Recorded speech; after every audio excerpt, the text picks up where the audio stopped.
Hey there, gang. Welcome back for another night watch. I don't even think it qualifies as a true night watch. It is almost 8 p.m., so it's not as late as it would normally be, but I wanted to get myself a burger, so I went out. Where's the light? There it is. Now you can see me better. Yeah, I'm just pacing around. I have no big philosophical points to cover tonight, but doing a little bit of a vlog, I suppose. And I wanted to hit the top of the lot that we were at last time. And I wanted to let you know I have a special surprise to show you when I get back to my apartment. So, that's all I gotta say. I'm just gonna enjoy the night for a little while, maybe listen to some music, look at the moon, which is kind of hidden behind the clouds right now. There's still some clouds at night. Then when we get back, I gotta show you something, so I will see you then. Actually, before I head back and hit some tunes before I do, I wanted to show you what the night looks like at this hour. So here we got a little bit of traffic, so the night is definitely a little louder than it was at 2 a.m. when we last did this. And you can still see all the lights, all the buildings. That's like the Commonwealth right there, I think. Interesting story behind that building. That was actually burnt down by a Native American called King Philip. And they had to rebuild it because he did such a good job doing so much damage. Talk about a hero. But anyways, I'll show you the rest of the horizon around here. Over that way, we got some homes. Never really walked that way before. Maybe I should, just to walk. That's definitely an option for the few subscribers I have, our little army here. If there's any suggestions that you have of potential night watches we can do, then do feel free to let me know, and I would be more than happy to oblige, since, of course, the temperature, it's going to warm up a little bit. It is warming up a tad, but not a whole ton. It's still in the 40s, which I'm okay with, given that I'm wearing the right stuff. There's the apartments that they're still working on right now. Really curious to know what the rent's going to be there. I might invest in a condo since I'm financially doing okay right now. And I love my apartment a lot, but financially it would be a better decision to get a condo. So I am spinning the gears a little bit on that idea. Over here it's rather bright. You can see. It's my favorite Chinese restaurant over there. It's not like Chinatown style, but it's pretty good for the money. See, you got all those parked cars. Give it 6 hours, they'd all be gone. Maybe save for like 1 or 2. But yeah, that's people getting their meals and stuff right now. Coffee shop. And that's about all I gotta show you. Oh yeah, then there's the main clock tower, the old one. It's been under repair for some months, so it's got all these like foundations built around it, almost like fire escapes kind of. I don't know what the exact word for it would be, but you could see right up there. It's beautiful though. I always joke to any visitors I get that if you drive past this clock tower at 88 miles per hour, then you'll go back to 1955 or something. Well, it's 2025 now, right? So how many decades would that be? So the difference between 1985 and 55, that would be 3 decades, right? So 2025, then 15, 5, 95. Yeah, so you could go back to 95. Fun little joke, stupid little joke, but I enjoy myself nonetheless. And I think that's full circle. Again, there's not a whole lot else to show at the top of this lot. Well, the one thing I really want to do, notice how I said, oh, I'll be back to you at the apartment. No, I got a whole lot more to say, apparently. One thing I'd really like to do is a night watch. In the soon future, I think, now that all the snow is melted away, I want to revisit that cemetery at night. I've got a flashlight that I will be using, so I can see where I'm going. And it will all be the same stuff, but noticeably in the evening. And that should be really pretty. I'll probably do that super, super late, so there's no noises, no distractions. There's some adjacent homes. Sometimes they could blast our music, so I'm going to wait for the whole city to go to sleep. And then once it is, then we should have no issue getting around. But, you know, all that being said, all right, that's it. That's all I wanted to say. So I will see you at the apartment in a few. Oh my god, thing is, I wanted to do this video, but my neighbors were taking a shower. So I had to wait. But now we have some peace and quiet. But anyways, first thing I wanted to show you before I show you the big surprise is this is my wall of drawings. This is only a handful of them. These are just the best of the best. I have well over 100 drawings in my collection, in my archive from, again, starting 10 years ago. Again, we'll get back to that anniversary when we do. I mentioned that already. But that is important to this video. But one drawing in particular I wanted to show you here. If you have questions about any of these in particular later on, then feel free to let me know and we can go over it sometime. But the main one I wanted to show you is this one from about 2018 during my college years. This is the Apexamist, who is one of my most important characters in my stories. This is one of my favorite character designs of all time. The mask is real, the rest of it was not, so all I have is the mask, or at least I did. But now, as I mentioned before, I hit the 10th anniversary of my writing archive, Sanctus and Sanitus, and one of my favorite things to do is create tangibility with my writing. So taking ideas I have and then turning them into physical artifacts that can be admired by other people. So if we pan over here, here is the suit of the Apexamist. Let's just say that my job has been rather kind lately, so that has allowed me to build the costume of the Apexamist. Finally, I had to wait on a few components here. So again, all I had here was the mask and technically those gloves off to the side right there, but I had to get myself an armor stand, the cape, and this I just got in the mail today, this big old piece of Greek-inspired armor. Actually, there are two parts of this. This is the main part, and then you actually have the back piece down there, which doesn't really fit up there. I mean, I could put it around there, but it's easier to wear the torso armor on its own without the back armor, at least for now, because I gotta lose a few pounds. But now, it's not something I'm gonna be wearing every day, but I did want to have, like, a physical representation of the Apexamist in its full form, which really blows my mind that I've come this far and I'm able to be in a position where I can build him. So that's really thrilling to me. I have built one other character, life-size. We'll talk about her another time. That's a whole other ordeal, so we'll get to her when we do.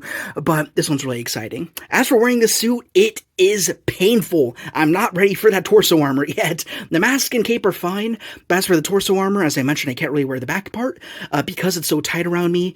Again, I'm a heavier set dude. I'm working on making a change there, but I do have some pictures of what I looked like with the suit on, so I will show you those right now. It is beautiful. I am so enormously pleased with how it looks. It looks absolutely fantastic. I'm really pleased with it. It's a huge benchmark for me, so I guess the next thing I'll do is briefly explain that there is a story that I'm working on with this character called Step Apex Rising. Now, he is called the Apexamist, but previously he was called Steppenwolf. The basic premise of the story, which has taken me forever to write, but I started writing it some months ago, and that's been my project this year, 2025. Basically, there is a young man who wakes up in a crematorium in a morgue. He wakes up on fire. Then he has to bust his way out, and all he knows is that, firstly, he has no memories at all, doesn't remember his name, doesn't remember his past. Secondly, the only thing he does have is a mysterious androgynous voice in his head telling him what to do. So that leads him to find a place to live. He has to assassinate people on a whim, and in exchange for that, he wins prizes like food, money, armor, things of that nature. But other than that, he's totally on his own. So the reason why I love this costume so much is because it's meant to look makeshift. It's meant to look thrown together. Because every piece here, it's not meant to be stylistic. It's meant to serve a specific purpose. Starting with the mask, the reason why he wears a mask at all is because he has a sensitivity to this astral plane on the earth called the unlife. In this world, Sanctus and Sanitus, when you die, there's not necessarily a heaven or hell or nirvana or anything like that. There is instead something called the unlife. When you die, your spirit, or the energy within your body, or whatever you want to call it, joins this mist that clouds the entire earth, and you're trapped there for basically for all time. And what makes Steppenwolf so special, again, he's not yet called the Apexamist, is because when he wakes up from that crematorium, he actually has the ability to see and follow the red mist so he can hunt down his targets and execute them. So those who are about to die, the mist clouds around them. The reason why he needs a mask is because he's able to see red everywhere he goes. To stifle this effect, he wears a Halloween mask that he stole at a thrift store. As for the cape, because he was on fire for a time, thus also ruining his voice a good deal. He decides to wear a cape on the off chance that he's set on fire again, in which case he can quickly put the fire out. So even though a cape is usually seen as very impractical in most media, aka Incredibles and things of the like, he actually really has a good reason for the cape. He fears fire. So if he's set on fire, he uses a cape to put it out. Or if there's somebody else who's on fire, he can keep them safe too. Of course, the cape will incinerate. It's not fireproof, at least not at this point in the story, but it will do its job. As for the armor, there's a story behind this as well. He also at some point goes into different museums, archives, things of that nature on his hunts. So sometimes he actually shoplifts armor from these abandoned museums. I can't really say shoplift because the museums are effectively abandoned. There's no one running them anymore, so he just takes what he can get to keep himself safe when he's going after higher-end targets. And as for the gloves, well, he found them similarly to how he found the mask. And these are the essential components of what makes Steppenwolf into who he is. And the way he becomes the apex amist is as he starts eliminating people around him, he actually starts eliminating crime, and people start to look up to him. As a result of that, he is very reluctant to start a cult to keep these people in line, and he starts a group called the Xamists, and in turn, he becomes the Apex Amist. From there, they discover the source of the voice, they destroy the source of the voice, which has actually been the mayor of the city all along, who has basically been orchestrating him and other people called conduits, who are basically human experiments, to get rid of politicians, get rid of crime, create almost this crime injustice and justice balance, so that way there always is a need for a mayor. But of course, once he figures that out, he starts a little revolution, they destroy the mayor, and then that's the end of Step Apex Rising. From there, he does appear in other stories that I have written thus far. So this is all one giant canon. All these drawings are interconnected. So that's pretty much what I wanted to say. Kind of alluded to that in the past, but haven't gone into great detail.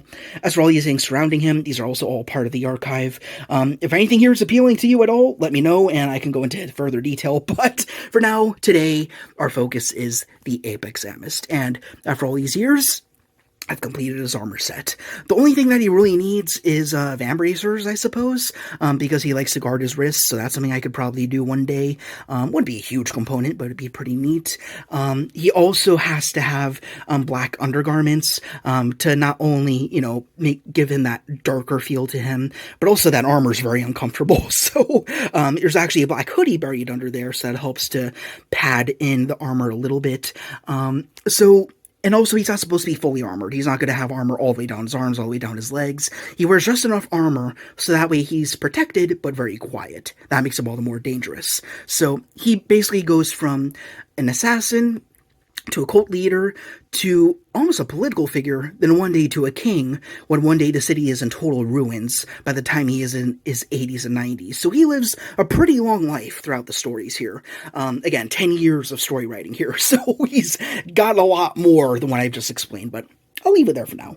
And one of the reasons why I really wanted to build this set is because, people have certain objects that are really meaningful to them in terms of faith, I suppose. And as I explained before, I don't really have faith, so really the closest thing I have are my characters. So these drawings are definitely important to me. And it's even more important when I have a physical article like this. So, some people have a crucifix, they have a sacred text. For me, it's things like this that, I can look at them and I can just have some peace of mind, and it does a great deal for me. So that's pretty much what I wanted to explain. As for our next vlog, seeing that this one turned out pretty well, I think we will talk about someone who came along a little earlier, who has a much darker story to tell, and that would be the Automaton. So we will talk about her another time. So let me know if you're interested in that. Not sure if that'll be soon or what, but I think that is in the cards. So that's all I have to say. I'm really happy to have this fully assembled here, aside from the back plate, but not a big deal. And I don't know, if I get a better place one day, then I'll be able to display it in a more honorable place that's more visible to me when I'm in my living room, but this is in my bedroom for now. So that's all I gotta say. I hope you like it. I hope you enjoyed my little bit of storytelling there, and I will catch you all on the next video.